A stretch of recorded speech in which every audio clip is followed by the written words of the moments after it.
Good morning on Tips and Tricks Tuesday.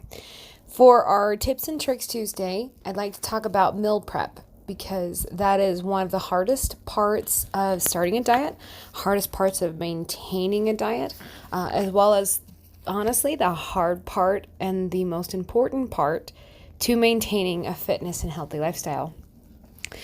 The big thing to remember with meal prep is that you're reaching a goal. The whole point of this is because there is a goal in mind. And sometimes when we come home and we're completely exhausted or you're just completely wore out, those are the days that you really need to have something lined out to prevent you from the quick, easy dinners, from the McDonald's hamburgers, from things like that, from grabbing a bag of French fries. It's the part of having those meal preps ready for the days when you just don't want to cook. You want something quick and easy, and it's really important to pick a day of the week. Mine, I usually like to do either a Saturday or a Sunday, depending on what our plans are. That's my meal prep day. That's my bake day. And I know that there's going to be some weeks where I'm not going to be able to even think about it. So there's a lot of times I will double and triple bake or double and triple cook. And put things in freezers, put them in different baggies.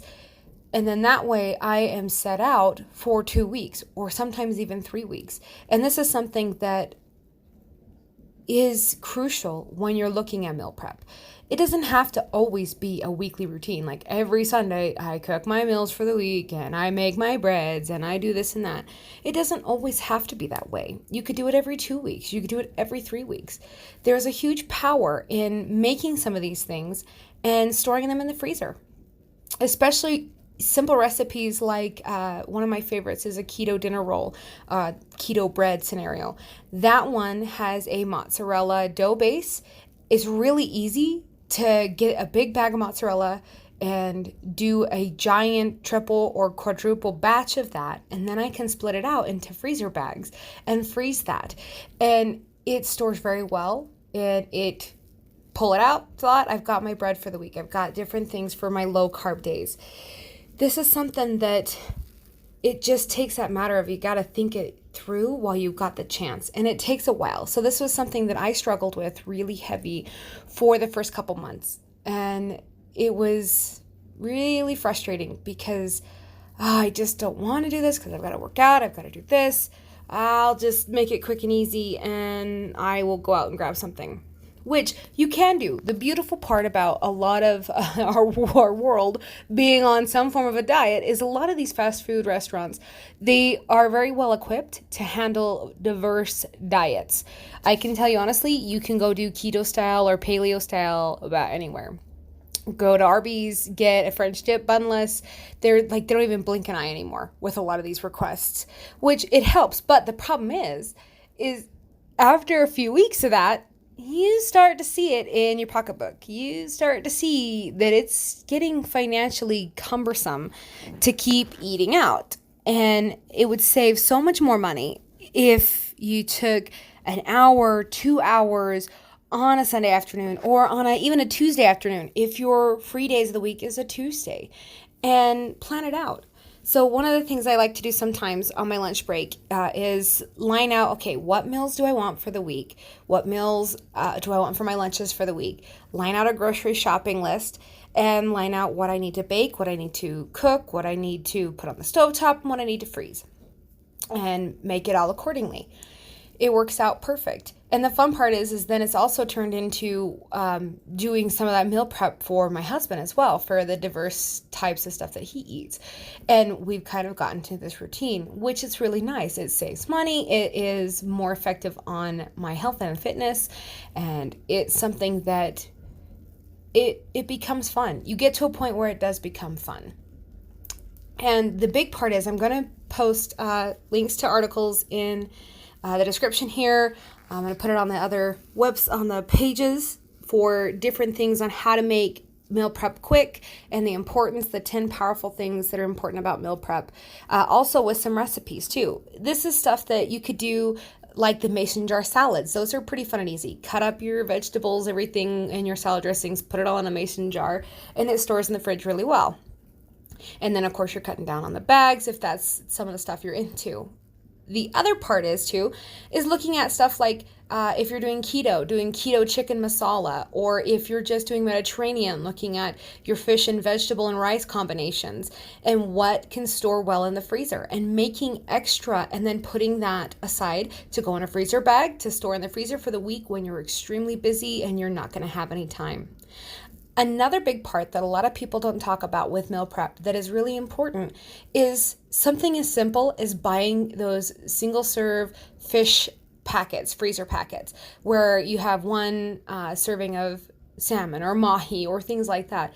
That helps. It helps a lot because it's really easy to grab that out of the freezer, unthaw it, and cook it. Put it in the oven, bake it with a little bit of vegetables, cut up peppers, whatever you want, or do a quick and easy bag of rice, or even the microwave rice. This is something that I tell people to look at is Minute Rice has these microwave packets, and they have servings of rice, easy microwavable. It's something completely worth looking into, because when you have that really rough day, you worked late or you had some emergency happen, and you're so stressed, you just want to reach for the quick and easy dinner. It is extremely important to have stuff like this on hand to help curb that so that you don't fall into those old patterns and you can stay strong on your meal prep, stay strong on your healthy eating. So look at this as you're doing your grocery shopping. What kind of proteins do you like?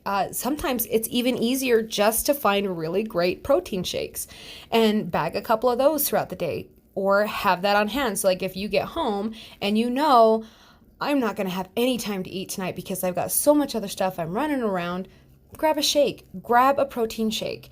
Stuff like that is really powerful to look at. I know sometimes they're really hard to find. I can say for what I'm doing, I really do like the Bomar shakes, but it's because they're lower carb, they're lower fat, they're lower calories. I prefer them, but I like the taste. They give me a little bit of that fun sweets I don't usually get anymore. And this is something where you're going to have to kind of experiment and look at different companies. And I'd say severely look at the ingredients in it as well. Maybe you're one of those people that loves keto chow. It is entirely your choice. And I'd say the important part is finding things like that to make it easier on your stressful and busy days, because we all have those. And it will make a big difference in the long run. Because if you have stuff like that to prevent a breakdown, then you're no longer going to get upset with yourself because, oh, I broke. Why did I do that? Now I've got to start again. Or to help you feel accomplished because, you know what? I had a really stressful day and I still rocked my meal plan. I still rocked my diet. And it feels amazing. There is something about it that it feels like you've just conquered this wonderful giant mountain ahead of you. And so in order to make that triumph, there's quick and easy ways. And I would love to share the tips and tricks, and I will in the description on this video, as well as on the page and other things as well, for different meal ideas that I like, quick and easy meals that I like, the bread types I like to do, and then those 2 articles about the benefits and how to make it quick and easy, just to help, because it is really important to your diet. Your food consumption for your macros, your micros, all of that with healthy eating is extremely crucial to a healthy and fit life. And unless you can get that in the ropes and underway, you're going to always feel like you're constantly battling yourself. You're not making a lot of progress. And it's not that you're not. It's just the fact that you have to add in healthy eating. You have to add in certain nutrients that your body needs while you're exercising, while you're doing certain things to be fit. And the fun part is at this point where I'm at now, the other foods, they don't even tempt me because I know how sluggish and nasty they make my body feel. There used to be a time when I couldn't imagine going a day without a Coca-Cola. Now I can't even imagine drinking one because all of the sugar and the sodium and just how it would just make me feel yucky completely. It's something that's fun when you do the meal prep and you do this. You'll get to that point and it becomes a lot easier. It's just that struggle of doing it. And it takes, to be flat honest, it takes 2 or 3 months to get into a good pattern with it. But I promise you, it is so worth it. Stick to it. it will be worth it in the long run.